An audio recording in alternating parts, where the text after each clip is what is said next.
देखिए, केपी हुकूमत को बदलने का तो फैसला हुआ है, लेकिन कैसे बदलना है उस हिकमत अमली पर अभी गौर जारी है।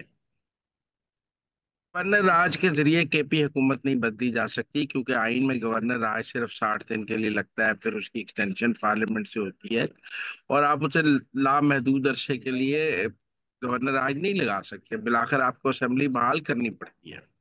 लिहाजा अगर गवर्नर राज लगाना है तो उसके साथ आपके पास प्लान बी होना चाहिए कि जब असेंबली बहाल हो तो फिर कौन वजीर आला बन जाएगा, में तमाद आ जाएगी, तब वजीर आला तब्दील हो जाएगा, पीटीआई में फॉरवर्ड ब्लॉक बन जाएगा। तो लिहाजा एक हिकमत अमली के साथ ही गवर्नर राज लगाया जा सकता है। गवर्नर राज को 5 साल के लिए तो नहीं लगाया जा सकता। आइन में उसकी एक मुद्दत है, पार्लियामेंट से एक दफा तौसीक हो सकती है, दूसरी दफा नहीं हो सकती तौसी। तो लिहाजा गवर्नर राज कोई सोल्यूशन नहीं है केपी की हुकूमत बदलने का।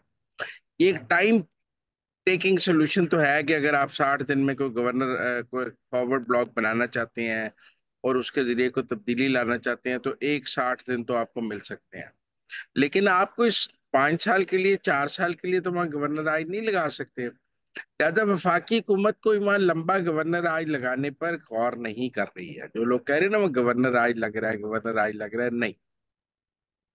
वहां एक प्लान बन रहा है अदम इच्छुक तहरीक इंसाफ में जो टूट फूट है उसको बगौर देखा जा रहा है। उस टूट फूट से केपी में फायदा उठाने की कोशिश की जाएगी और वहां एक नॉर्मल वजीर आला लाने की कोशिश की जाएगी जो इस सिस्टम को चला सके। और जिसके साथ देखें, गंडापुर वही बन गए हैं जो गिलगित में खालिद खुर्शीद थे, कि उनको हटा के पीछे का पीटीआई का वजीर आला ले आए, लेकिन ऐसा ले आए कि सिस्टम चल सके।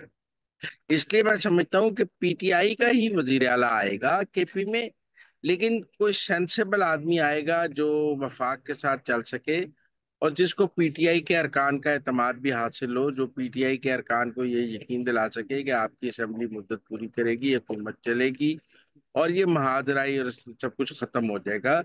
जो ना पीरनी के कंट्रोल में होगा ना अडयाला के कंट्रोल में होगा, और वो इंडिपेंडेंट होगा और उसके साथ पीटीआई के अरकान की हिमायत होगी।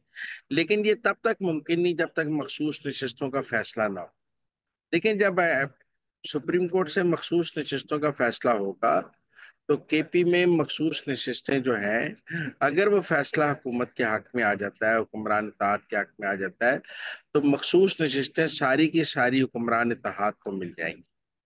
उसके नतीजे में अदम एतमाद लाने के लिए जो अरकान की तादाद चाहिए वो कम रह जाएगी। अभी तो बहुत गैप है, अभी तो सोचा भी नहीं जा सकता, लेकिन मखसूस नशिस्तें मिलने के बाद ये गैप किसी हद तक कम हो जाएगा, क्योंकि सारी मखसूस नशिस्तें अगर हुक्मरान इत्तेहाद को मिल जाती हैं, फिर उसके बाद एक फॉरवर्ड ब्लॉक मिलकर और पूरा हुक्मरान इत्तेहाद मिलकर एक हुकूमत वहां बना सकता है। लेकिन आप गवर्नर राज के जरिए लंबा अरसा वहां हुकूमत नहीं चला सकते, और अगर गवर्नर राज के बाद दोबारा पीटीआई की हुकूमत बहाल हो गई तो फिर तो हुकूमत के लिए बहुत डिबैकल होगा। आज हुकूमत जो फतह के जश्न मना रही है, वो जब उनकी हुकूमत बहाल होगी तो वो फिर उसके बाद शिकस्त हो जाएगी और वो हीरो जी। बन जाएंगे। तो लिहाजा मेरा नहीं ख्याल कि हुकूमत को हाफ हार्टेड स्टेप उठाएगी या फौरी तौर पे अगले चंद दिनों में आपको वहाँ गवर्नर आज नजर आ रहा है। मुझे लगता है पहले मखसूस नशिस्तों का फैसला अगर हुक्मरान इत्तेहाद के हक में आता है, उसके बाद केपी में तब्दीली की बात है। अभी फौरन मुझे केपी में कोई तब्दीली नजर नहीं आ रही है, अभी सिस्टम ऐसे ही चलेगा। वैसे भी गंडापुर के बारे में एस्टेब्लिशमेंट की ये राय है कि वो हमारे साथ ठीक चल रहे हैं। मसला अडयाला या बुशरा बीबी वगैरह का है, गंडापुर का इतना मसला नहीं है। गंडापुर जो मुनासिब ताउन है वो एस्टेब्लिशमेंट के साथ करते हैं। अब भी जो 26 नवंबर वाला मसला है, उस दिन भी गंडापुर का ताउन एस्टेब्लिशमेंट को हासिल था, बुशरा भी out of the control. Establishment की ये राय नहीं है कि गंडापुर 26 नवंबर को आउट ऑफ द कंट्रोल थे, बल्कि उनका ख्याल है कि गंडापुर तो उनकी मदद कर रहे थे। मसला बुशरा बीबी का था। तो इसलिए गंडापुर के हवाले से एस्टेब्लिशमेंट इतनी नेगेटिव नहीं है जितनी लोगों की राय है, और लोगों के बारे में नेगेटिव है। लेकिन फिर भी केपी में अगर कोई चेंज आएगा तो उसमें भी वक्त लगेगा। मुझे फौरी तौर पे गंडापुर की तब्दीली नजर नहीं आ रही। सर, आगे बढ़ेंगे और बात करेंगे कि अब जो पाकिस्तान तहरीक इंसाफ है, उनकी फाइनल कॉल तो हमने देख ली। फिर उसके बाद पाकिस्तान तहरीक इंसाफ के अंदर से ना अब इख्तलाफात नजर आ रहे हैं। लोग कुछ इस तरफ है कुछ उस तरफ है, फॉरवर्ड बैकवर्ड ब्लॉक भी बन रहे हैं। उसके बाद ये भी कहा जा रहा है कि वो लोग जो जिन्होंने लीड करना चाहिए था, जैसे कि सलमान अकरम राजा हो गए, फिर बैरिस्टर गौहर हो गई, इन्होंने क्यों लीड नहीं किया। और जो आलिया हमजा, उनकी जानिब से कहा गया कि एक वाइट पेपर लाया जाए। इस मुतालिक आप क्या कहेंगे? ये पहली बात तो आप समझें कि इस वक्त इख्तलाफात हैं बुशरा बीबी और गंडापुर के दरमियान। इस वक्त जो नाकामी हुई है उसकी लड़ाई चल रही है बुशरा बीबी और गंडापुर के दरमियान। गंडापुर अभी मानसहरा ही है। बुशरा बीबी आज हेलीकॉप्टर पे उमर यूब के साथ पेशावर चली गई हैं। बुशरा बीबी की बहन मरियम भट्टू का ये बयानात कि जी गंडापुर ने उनको हफ्से बेजा में रखा हुआ है, उनको जाने नहीं दे रहे। तो इख्तलाफ जो बड़ा चल रहा है पार्टी में वो बुशरा बीबी और गंडापुर के दरमियान। और बुशरा बीबी और गंडापुर के दरमियान जो इख्तलाफ है वो आगे जाके बहुत सीरियस भी हो सकता है अगर उसमें कोई इंटरवीन ना हुआ। क्योंकि आप देखें बुशरा बीबी के पास अब रहने को कोई जगह नहीं, वो जो ही इस्लामाबाद आएंगी गिरफ्तार हो जाएंगी। बल्कि उनको तो के पी से भी गिरफ्तार की करने की कोशिश की जाएगी। और हुकूमत का फैसला है कि बुशरा बीबी को हर सूरत गिरफ्तार करना है और उनके ऊपर मुकदमे चलाने हैं, उनको ये 26 नवंबर में सजाएं दिलवानी है, क्योंकि वही सारा ड्रामा कर रही है। ये दुरुस्त है कि हुकूमत ने ये फैसला किया है कि 26 नवंबर के किसी मुल्जिम को माफ नहीं किया जाएगा और 9 मई वाली गलती नहीं की जाएगी कि लोगों को सजाएं ना हो और लोग बच जाएं।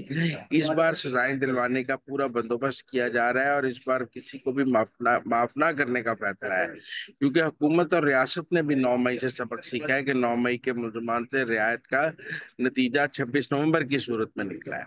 लिहाजा जी। सबसे बड़ा इख्तलाफ तो बुशरा बीबी और गंडापुर के दरमियान है। जहां तक सलमान अकरम राजा और बैरिस्टर गौहर की बात है, देखिए सलमान अकरम राजा पे गुस्सा निकाल लें आपके, वो सेक्रेटरी जनरल थे और वो लाहौर से कोई जुलूस नहीं निकाल सके। बैरिस्टर गौहर पे भी गुस्सा निकाल लें, लेकिन आप बताएं शेख वकास अकरम, महमद अजहर, मियां असलम इकबाल, रियाज फतेहाना, ताज गुल, जैन कुरैशी, कौन पंजाब से निकाल सका है जो आप सलमान अकरम राजा या बैरिस्टर गौहर पे गुस्सा निकाल रहे हैं? पंजाब से तो कोई निकला ही नहीं है, पंजाब के लोग नहीं निकले हैं। आप बात समझे, लीडरों का कसूर नहीं है। पंजाब से कारकुन मजीद किसी एहतजाजी सियासत के हक में नहीं है। उसने जी नौ सर, मई बात। को बहुत सफर कर लिया है और वो मजीद मार खाने के लिए तैयार नहीं है। वो बल्कि पार्टी को कह रहे हैं सुकून करो। अगर आप पंजाब की तहरीक इंसाफ के कारकुन की आवाज सुनना चाहते हैं तो वो कह रहा है कि ये एहतजाजी सियासत धरने बंद करें और आम की सियासत करें, मैं मजीद मार खाने के लिए तैयार नहीं हूँ। केपी के तो कारकुन को मार ही पहली दफा पड़ी है ना, उनको तो 9 मई के बाद भी मार नहीं पड़ी उस तरह जिस तरह पंजाब के कारकुन को पड़ी है। तो पंजाब के कारकुन को सुकून आ गया हुआ है। अब सूरत हाल ये है को कहता है असद कौसर को चेयरमैन बना रहे हैं। देखिए असद कैसर, ये बात ठीक है कि मुफाहमती ग्रुप के अलंबरदार हैं, वो मुजाहमत के हामी नहीं है। लेकिन असद कैसर की मुफाहमत पहले भी का नाकाम हुई थी, अब भी नाकाम होगी, क्योंकि जब तक बाहर लोग बैठे हैं तब तक अंदर तो मुफाहमत हो ही नहीं सकती। गालियां तो बाहर वाले लोग निकाल रहे हैं। आज बैरिस्टर गौहर, ये सलमान अकरम राजा को भी अंदर से तो कोई गालियां नहीं निकाल रहा, साहबजादा हामिद रजा को, सबको बाहर से ही गालियां पड़ रही है ना। बाहर बैठे लोग ही गालियां निकाल रहे हैं। तो उन बाहर बैठे लोगों में आप देखें ना, उनमें एक सलमान अहमद साहब हैं, वो बुशरा बीबी पर इल्जाम लगा रहे हैं कि बुशरा बीबी आईएसआई के साथ मिल गई है और वो इमरान खान को कत्ल करवाना चाहती है और पार्टी पे कब्जा करना चाहती है। आप मेरी बात समझे, तो ये जो इस वक्त पीटीआई